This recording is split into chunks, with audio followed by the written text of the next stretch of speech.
My day begins with a happy thought.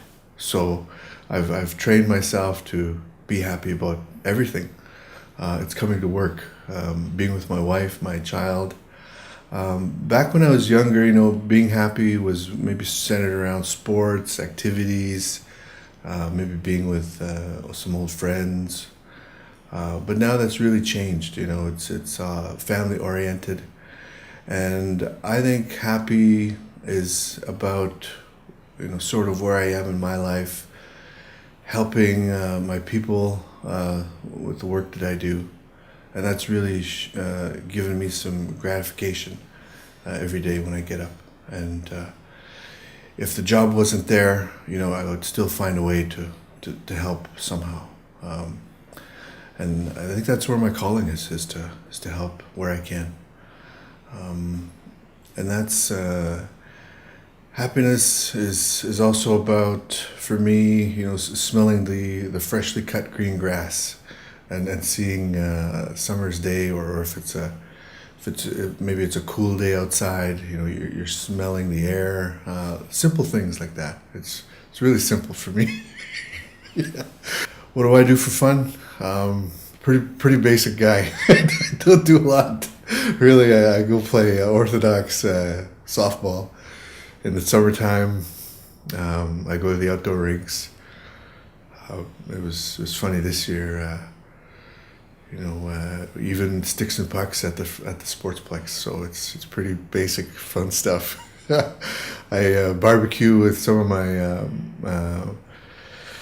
my wife's sort of countrymen, and we get together and just Sunday afternoon, or cook some food and just laugh and talk about stuff. I do. My daughter has a few guitars that she has, and sometimes maybe once every few weeks I'll pick up the guitar and just write a song for them, and my wife will be like, man, you should write that down or something. And the next thing you know, the next day it's gone. It's something that I have a knack for doing, and I can only do it for either my daughter or my wife. So, and it's pretty basic melodies. It's nothing elaborate or anything, and it's just a song that I would do for them. That's probably something that nobody knows really about me, but just them two, and it's very special for us.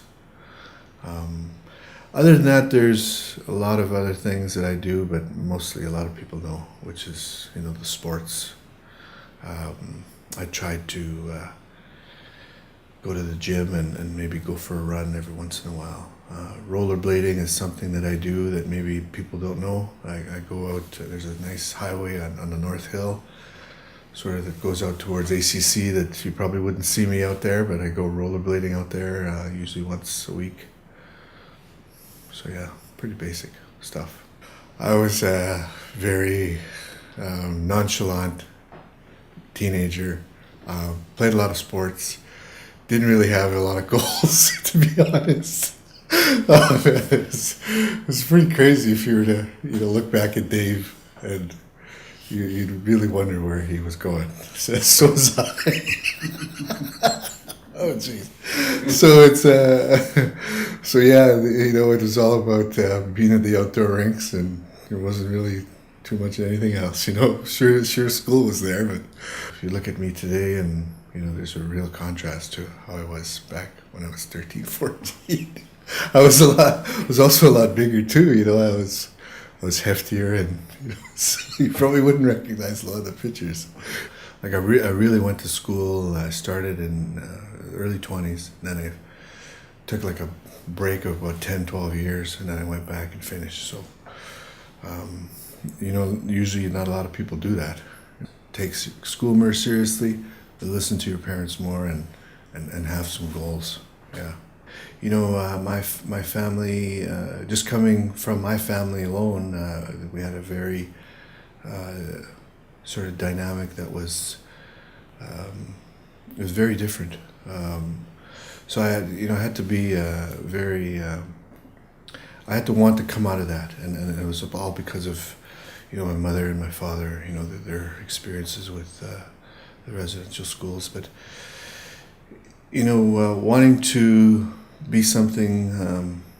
I wouldn't say better because they only gave me what they could. So I strove for something better.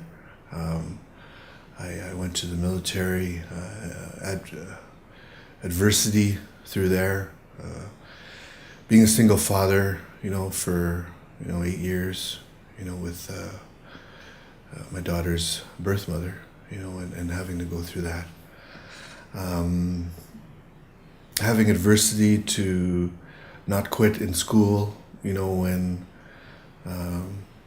you get a mark that says you can't go on, but then you take it further to the committee, and eventually they see that you want to continue, those kind of things. And, just finishing what you start. I always try to finish what I start. Where's the next challenge? And there's other challenges that we need to meet with the committee and Brandon. So that's where the next sort of task is for me. It's always about, keep going and taking it over the hill, and where's the next hill? I was in Winnipeg working for the Health Sciences Center. I had a good wage, and I was living there. Good, a nice place, and I was have everything you could want as a person. But one day I came back from work, and I realized that I didn't know my culture or who I was or where my roots were, my language. So that was sort of a turning point for me.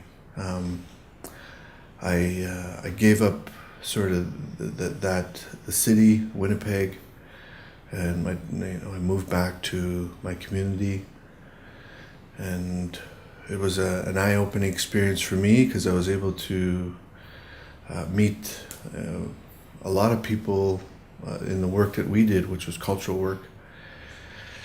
And that really helped me have a foundation as to who I was. And that's important for me and for my family.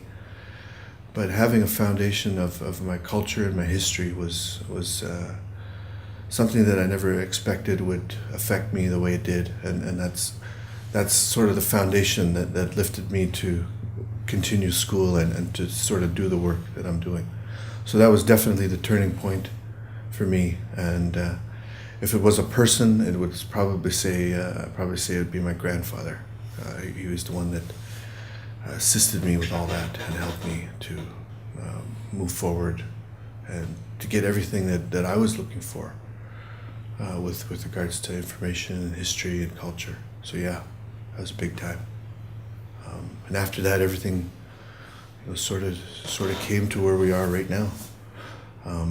It was all, I didn't realize it then, but it was all in preparation for this work that I'm doing now. So that was very important. And I didn't see it at the time, but I knew that it was something that I needed. And now I look back, it's something that, I couldn't do without with the work that I do now. So yeah, thanks to my grandfather for that. And, my family was there for me, for all that process. The official title is the Aboriginal Liaison Officer of Brandon. Yeah, and I work for a committee called the Brandon Urban Aboriginal Peoples Council. It was established in, I guess around 2010.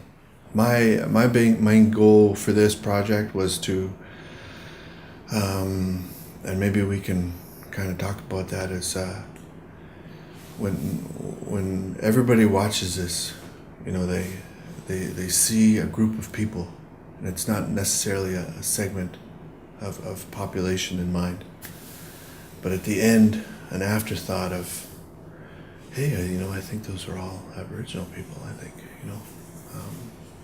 and I can't remember if that's something we talked about before or not, but I was telling a group last night that I want it to be something unique and visionary, something that hasn't been done before, and something that you don't see, on the mediums at all. A lot of the stuff that I see with Aboriginal role models is right away it's pasted right there, Aboriginal something, But I don't want that for this. I want people to draw their own conclusions to what it is. But it being a piece that's gets to know that person, like you said, and that's awesome.